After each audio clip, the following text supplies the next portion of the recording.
ए भौजी केने बाड़ू हो की हजी? तनी बहरे निकल ए भौजी। अरे अरे तू ही लोग हुआ? अरे हटा, हम नहीं आए।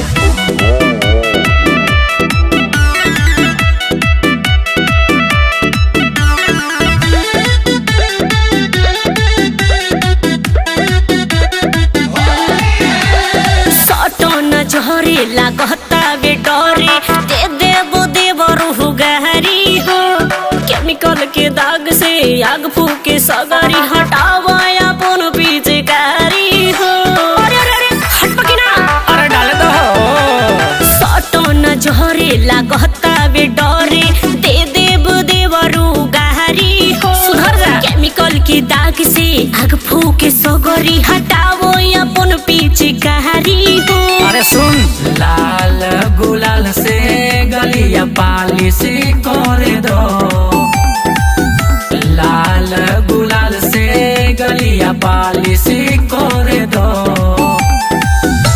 ए भौजी ए भौजी धोरिया परांगा वास मालिश कर दो।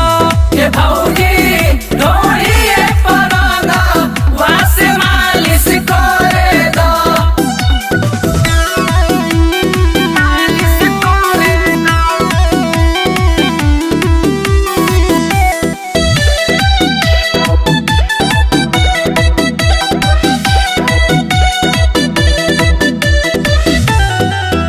एको जगह न छोड़बो बाकी लेता जाही सगरी हो। तोहर पलटी के रंग देखी का पतयो डाला न जबरी। अरे माई ए भौजी कहे दे रात बालू रंगवा या बीर से बनल मूड लगवाला तू भीड़ से। अच्छा 38 के साइज चोलिया 40 कर दो। खेल बोलबा 38 के साइज चोलिया 40 कर दो।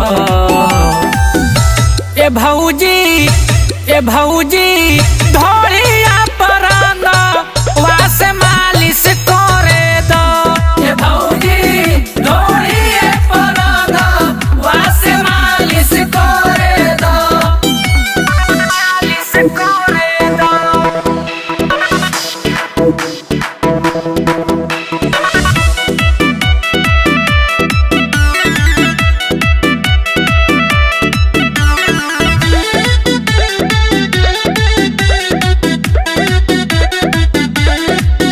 हाथ फेरो नया गा पाछा सुनील दारू के नासा। हर तनी होश में रहा, हमर कोमल बदन कठुआ ता कोमलेस धरना पाछा। अरे ठंडा लग गई हो। होली में सब कुछ पूर्ण हवे भौजी, फागुन से लागू कानून हवे भौजी। लोड पिचकारी आज खाली से कर दो, लोड पिचकारी आज खाली से कर दो। ए भौजी धोर